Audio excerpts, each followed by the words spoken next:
వచ్చే వారం municipal schedule ఫిబ్రవరి మొదటి వారంలో పోలింగ్. నేడు మున్సిపల్ చైర్మన్లు మేయర్ల రిజర్వేషన్స్ ఖరారయ్యాల. జిల్లా స్థాయిలో వార్డుల డివిజన్ల రిజర్వేషన్ సైతం 19ల ఎన్నికల సంఘానికి రిజర్వేషన్ల జాబితా, ఆ తర్వాత ఎలక్షన్ షెడ్యూల్ ప్రకటించేటువంటి ఛాన్స్. వచ్చే వారం మున్సిపల్ షెడ్యూల్ రాబోతా ఉన్నాయి. మున్సిపల్ షెడ్యూల్ వచ్చినటువంటి తర్వాత ఫిబ్రవరి మొదటి వారం అంటే ఒక 15 రోజుల గ్యాప్ మాత్రమే ఉండబోతున్నట్టుగా తెలుస్తూ ఉన్నది. ఇవాళ మున్సిపల్ చైర్మన్లు మేయర్ల రిజర్వేషన్లు ఎక్కడెక్కడ మున్సిపాలిటీకి ఎక్కడ రిజర్వేషన్ ఏమొచ్చింది, అలాగే మేయర్లకి ఏ రిజర్వేషన్లు వర్తింపజేయబోతా ఉన్నారు అనేటువంటిది ఇవాళ ప్రకటించేటువంటి అవకాశం అయితే కనబడతా ఉన్నది. మున్సిపల్ ఎన్నికల షెడ్యూల్ వచ్చే వారం విడుదల కానుంది. ఎన్నికల ఏర్పాట్లు చురుగ్గా కొనసాగుతున్నాయి. శుక్రవారం పోలింగ్ కేంద్రాల వారీగా ఓటర్ జాబితాను జిల్లాల అధికార యంత్రాంగం ప్రచురించింది. శనివారం హైదరాబాద్లో 10 మంది మేయర్లు, 121 మంది మున్సిపల్ చైర్మన్ల రిజర్వేషన్లు ఖరారు చేయనున్నారు. జిల్లాలో 2996 మున్సిపల్ వార్డులు, కార్పొరేషన్ డివిజన్ల రిజర్వేషన్లు కూడా ఖరారు చేయబోతా ఉన్నారు. జిల్లా కలెక్టర్లు, ఆర్డీఓలు, స్పెషల్ ఆఫీసర్లు రిజర్వేషన్లు ఖరారు చేయబోతా ఉన్నారు.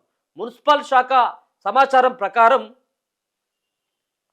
ఈ వార్త కూడా ప్రధానం, ఎందుకంటే దీనిపైన ఇప్పుడు ప్రధానంగా ప్రభుత్వం కానీ ప్రతిపక్షాలు కానీ దీనిపైన దృష్టి పెట్టి మున్సిపల్ అండ్ కార్పొరేషన్లకు సంబంధించినటువంటి దానిపైనే ప్రధానమైనటువంటి దృష్టి పెట్టినాయి. కాబట్టి ఏ మున్సిపాలిటీలో ఏ సామాజిక వర్గానికి ఎన్ని వార్డులు, ఎన్ని డివిజన్ల మేర సీట్లు ఖరారు చేయనున్నారు.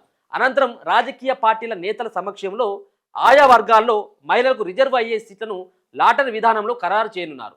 ఇందుకోసం రాజకీయ పార్టీల నేతలకు ఇప్పటికే ఆహ్వానాలు పంపించిండ్రు.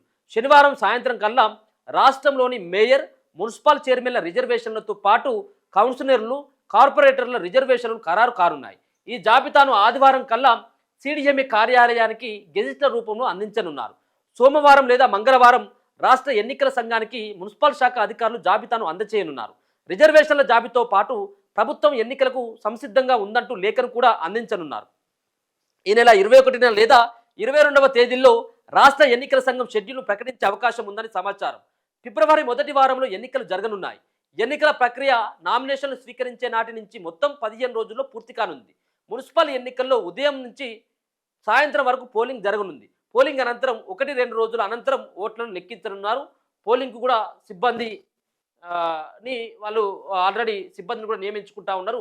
ఓటర్ జాబితాను సిద్ధం చేసిన ఎన్నికల సంఘం ఇతర ఏర్పాట్లపై దృష్టి పెట్టింది.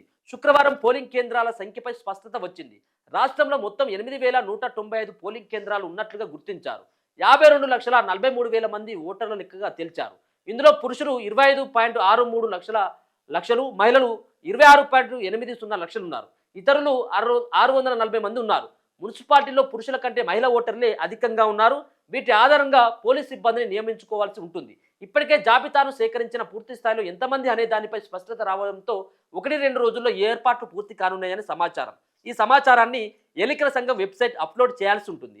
రిటర్నింగ్ అధికారుల నియామకం, వారికి శిక్షణ పూర్తి చేశారు. మరో దఫా శిక్షణ ఇవ్వనున్నట్లు సమాచారం.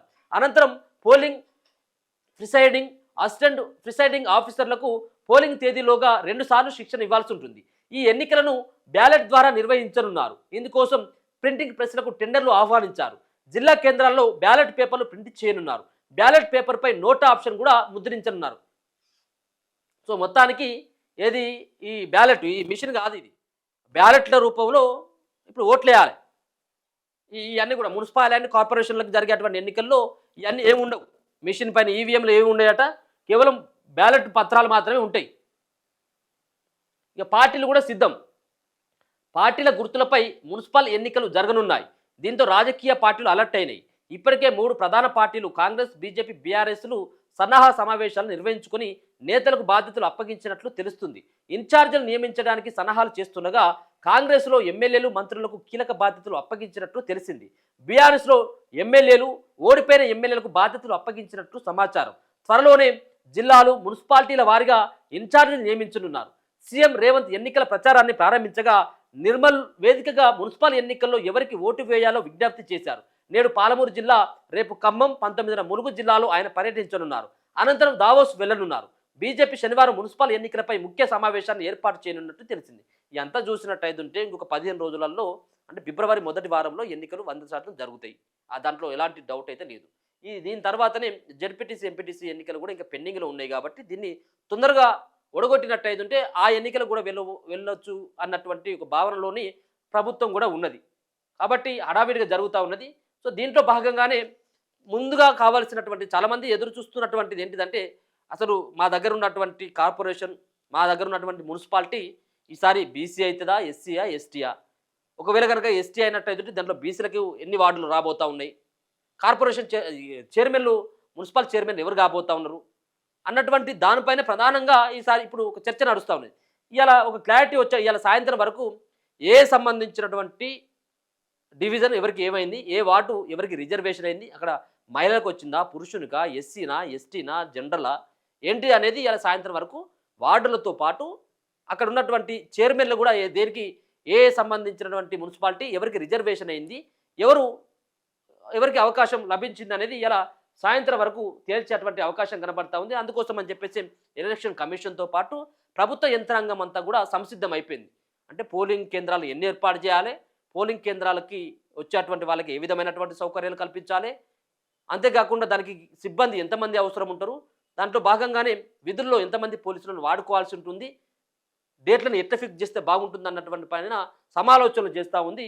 ఇవాళ రేపట్ల ఒక కొలిక్కి వచ్చేటువంటి అవకాశం అయితే స్పష్టంగా కనబడతా ఉంది. ఇలా రిజర్వేషన్కు సంబంధించినటువంటి అంశం ఇలా అవుట్ రైట్గా ఇలా తెలిసేటువంటి అవకాశం ఉంటుంది.